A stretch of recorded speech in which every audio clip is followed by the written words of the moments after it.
అది మీరు పెట్టిన భగవద్గీత, మనుస్మృతి అవన్నీ ఎస్ సార్. చూశాను సార్ నేను. Right sir. ఏమనిపించింది? నాకేమనిపించిందంటే నేను ముందు నుంచి అదే పాయింట్ ఆఫ్ వ్యూ ఉన్నా కాబట్టి నాకేమనిపించలేదు. అయితే ఓకే. మా ఓకే. దగ్గర ఒక ఆయన వీరభక్తుడు ఉన్నాడు. హ్మ్. ఆయనతో డిస్కస్ చేస్తే ఆయన ఏం చెప్తున్నాడంటే ఇవన్నీ ఫేకు. వాళ్ళందరూ ఎథిస్టులు హ్మ్. అలాగే చేస్తారు. నన్ను కూడా ఎథిస్ట్ అంటారు అనుకోండి. అది పెద్ద ప్రాబ్లం కాదు. హ్మ్. అయితే ఆయన ఏమంటున్నాడంటే అవన్నీ ఫేకు. ఒరిజినల్స్ కావు. వాళ్ళ హ్మ్. వాళ్ళ సొంత బుక్కులు ఉంటాయి అవి. అవి పెడతారు హ్మ్. అని చెప్తున్నాడు. పోనీ అతని బుక్‌ని తీసుకొచ్చి నేను మీరు పెట్టిన మాట్లాడొచ్చు కదండీ! మనుస్మృతి ఉంది. మీరు పెట్టిన ఆయనకి లైవ్‌లోకి రమ్మని చెప్పినా రాలే. ఇప్పుడే పెట్టా. హ్మ్.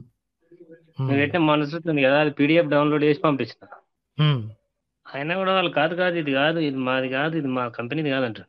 పోనీ ఆడి భగవద్గీత ఆడి కంపెనీదే దగ్గర పెట్టరా? బుక్ ఉంది. అది తీసి హ్మ్. హ్మ్. హ్మ్. మీరు పెట్టిన భగవద్గీత ఉంది కదా! హ్మ్. ఆడి దగ్గర భగవద్గీత ఉంది. అందులో ఉన్న శ్లోకాలు తీసి చూపించినా కూడా ఆడు ఒప్పుకోవట్లే. అది కాదు. మీరు ఒక స్లోగన్ ఇచ్చారు కదా! హ్మ్. ఒకసారి బ్రహ్మ సృష్టించాడని చెప్తాడు. ఒకసారి హ్మ్. కృష్ణుడు సృష్టించాడని చెప్తారు. ఒకసారి శివుడు సృష్టించాడని చెప్తాడు. భగవద్గీత శ్లోకం. అవును. అదే ఆడి దగ్గరున్న బుక్‌లో తీసి చూపిస్తే గూడా హ్మ్. ఆయన ఒప్పుకోవట్లే. ఆ బ్రహ్మ, విష్ణు, మహేశ్వరుడు ముగ్గురు ఒకటే. అది కృష్ణుడే అని చెప్తుంది. కాగ్నిటివ్ డిస్సోనెన్స్ అంటే అలాగే ఉంటదండి. అంటే ఎంత ఎదురుగా కాంట్రడిక్షన్ తీసి మొహం మీద చూపించినా సరే వాళ్ళకెందుకో ఆళ్ళ ఒప్పుకోవడానికి దగ్గరున్న మనసొప్పచూపదు. బుక్కులు వాళ్ళకి చూపించినా గూడా ఆళ్ళు ఒప్పుకోరు సార్.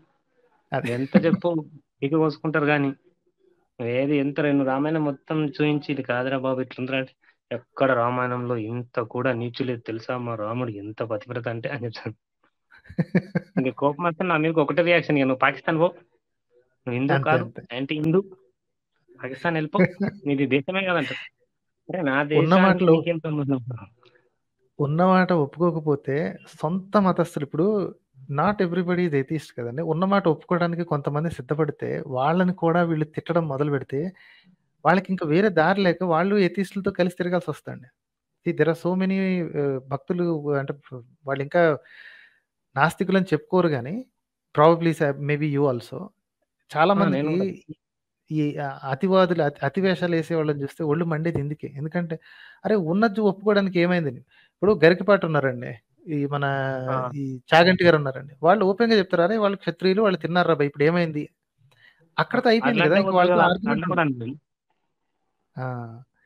వాళ్ళని తిట్టడానికి కూడా సిద్ధపడతారీళ్ళు. వాళ్ళకేం ఆ! తెలుసు అది వాళ్ళు ప్రవచనకర్తలంటే వాళ్ళకేమన్నా పైనుంచి దిగొచ్చారా? ఆళ్ళకేం తెలుసు.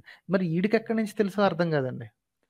ఇప్పుడు రాముడొచ్చి అది కూడా డైరెక్ట్‌గా చూయించాను సార్ చెప్పి నేను. ఒరేయ్! గరికపాటి గారిది చూస్తే కూడా గరికపాటి ఇప్పుడు గారిది చూస్తే నేను కూడా వాళ్ళు సిట్యుయేషన్ బట్టి కిందున్న ప్రేక్షకులను బట్టి వాదిస్తారు. అంతేగాని వాళ్ళకేం తెలుసు? వాళ్ళకి కూడా ఏం తెలీదంటారు.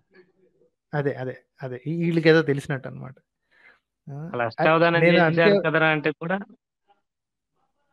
ఆ! అంతే. అంతే. చెప్పండి సార్. నేనైతే నేనొకటి అంటా అనమాట. అరే! రాముడే డైరెక్ట్‌గా వచ్చి నాకు బిర్యానీ పెట్టు అంటే, "ఏహే! రాముడు నీకేం తెలీదు నువ్వు ఊరుకో రామా! నీకేం తెలీదు వెజ్ పులావ్ పెడతానని" చెప్పి వెజ్ పులావ్ పెట్టే రకాలీళ్ళు. నాకు కావాల్సింది నా మటన్ బిర్యానీ నాకు ఇయ్యిరా బాబు అని అరుస్తున్నా సరే, లేదు నువ్వు వెజిటేరియన్ నీకు తెలీదు అని చెప్పి కూర్చోబెట్టే రకాలు వీళ్ళు. అంతే సార్. ఆళ్ళు ఇనట్లేరు. ఇనకపోగా ఎక్కడ ఇనరు ఎవ్వరినరు. ప్రత్యేకించి టైం వేస్ట్ చేసుకుంటుర్రని నేను చెప్తున్నా. మీరు గుడికి పోయి అంత రిస్క్ తీసుకొని అంతా చేసిన తర్వాత కూడా మీకు పెద్దగా ఒరిగేదేముండదు. ఆ టైం ఏదో మీ మనీ కోసం మీరు స్పెండ్ చేస్తే, మీ పని కోసం మీరు స్పెండ్ చేస్తే, మీకు అవసరమైన బుక్కులు చదువుకుంటే కొంచెం నాలెడ్జ్ వస్తది కదరా! అంటే మీకు తెలీదు. ప్రార్థిస్తే ఏదో వచ్చేస్తదని చెప్తారు. అది ఎగ్జాక్ట్‌లీ నా పాయింట్ కూడా అదేనండి. ఇప్పుడు వెళ్తూ ఓ దండం పెట్టుకొని బయటికెళ్తారనుకోండి, వాళ్ళతో మనకి ఏ ప్రాబ్లమ్ ఉండదు. ఎందుకంటే 30 సెకండ్స్ కూడా పట్టదు వాళ్ళు చేసే పనికి. కానీ గంటలు గంటలు కూర్చొని ఈ భక్తి ప్రవచనాలు వినుకుంటూ పోనీ గృహిణులంటే వాళ్ళకి వేరే పని లేనప్పుడు అంతా అయిపోయిన తర్వాత ఒక గంట కూర్చున్నారనుకోండి. ఉద్యోగం చేసే వయసున్నప్పుడు, ఉద్యోగం చేసే సత్తు ఉన్నప్పుడు అట్లాంటి టైంలో చదువుకోవాల్సిన టైంలో కూర్చొని ఇట్లాంటి పిచ్చి వాగుడులు చేసుకొని ఏదో నా దేశాన్ని, ధర్మాన్ని నేను కాపాడేస్తాననుకుంటూ దేశాన్ని కాపాడడం అంటేనే చదువుకుని ఏంటి ఉపయోగకరంగా తయారవ్వటం. అది వదిలేసేసి మా హిందూ మతమో, మా సనాతన ధర్మమో, మా క్రైస్తవం అని కొట్టుకు చస్తున్నారు వీళ్ళు. టైమ్ వేస్టింగ్ అని మీరు చెప్పింది కరెక్ట్ పాయింట్ అది. టైమ్ వేస్ట్ తప్ప దీనివల్ల ఉపయోగం ఏం లేదు. దేవుడికి 10 పైసలు ఉపయోగం లేదు ఆళ్ళ దేవుడికి. బాగుపడేది ఎవర్రా అంటే ఈ ఈ ఎదవలనమాట. ఈ ప్రీస్ట్‌లీ క్లాస్ ఒకళ్ళోని, ఈ జనాల్ని రేకెత్తించి కోసే ఈ దాన్నేమంటారు ధర్మరక్షకులని చెప్పుకునే సన్నాసులు. వీళ్ళకి మాత్రమే డబ్బులొస్తున్నాయండి. వీళ్ళు మిగతా వాళ్ళందరూ వివేక్ నష్టపోతున్నారు. మీ ఛానల్ పెడితే ఆడేమంటాడు, ఫేస్ చూయించకుండా మాట్లాడతాడు ఆయన, ఆయనతో నేను మాట్లాడాలా అంటున్నా. అయితే మీది ఒకటి ఫేస్ చేతకానప్పుడు చూయించింది కూడా ఉంది కదా సార్, అది ఒకటి ఫేస్ది కూడా ఉంది ఒకటి, అక్కడ మీది ఉంది ఏది, ఉంది అది పాతది పెట్టాను. ఒకటి వీడియో అది పెట్టి ఉందిలే. అది పాతది ఒకటి ఉండే దొరికింది, అది ఫేస్ది. అది పెడితే అది చూడగానే అక్కడనే వారిపోయింటాడు, మళ్ళీ రాలే. అరే ఫేస్ చూపించలేడన్న వారు, ఫేస్ కూడా ఉంది కదా రారా అంటే డిబేట్కి రాడాడు. సండే రారండి రోజు వాళ్ళు రారా డిబేట్ అని రారు. నేను ప్రతి సండే పెడుతుండానికి, రాడు. కానీ వాదన మాత్రం వాందే బలంగా ఉంటుంది. ఏమన్నా అంటే మనం పాకిస్తాన్ అంటాడు అదే అంతే. అది లాస్ట్ ఏదో ఒకటి చెప్పింది సార్, అది మర్చిపోయానండి. ఆడు భక్త తుకారంలో ఉన్న పాతకాలం ముసలి చెప్పిన స్టోరీలు విని వాళ్ళు అంటారు కదా, సత్యం ఉంది దేవుడు కనిపిస్తాడు అని, దాన్ని కూడా యాక్సెప్ట్ చేశారు. పోతులు వీరబ్రహ్మం చెప్పింది కూడా నిజమే అంటాడు. అన్ని అన్ని నిజమేనండి. ఒకసారి ఒకరిని అదేంద్రా మోసం భయ్, చేయడం ఈజీ. అదంతా ఫేక్ ఒకసారి న్యూస్ అని చాలా మంది చెప్పారు. కాలజ్ఞానంలో అంత నిజం లేదు కదా, ఆడంతా చెప్పుకుంటూ పోయాడు, ఎన్నుకుంటూ పోయారంటే. వీళ్ళందరితో ఉన్న ఒకే ఒక ప్రాబ్లం ఇదేనండి. వాళ్ళకి ఒక్కటి నమ్మబలిగితే ఇంక చెప్పండి సార్. మిగతాయన్నీ నమ్మేసుకుంటూనే పోతారు. వాళ్ళకి అడ్డుండదు.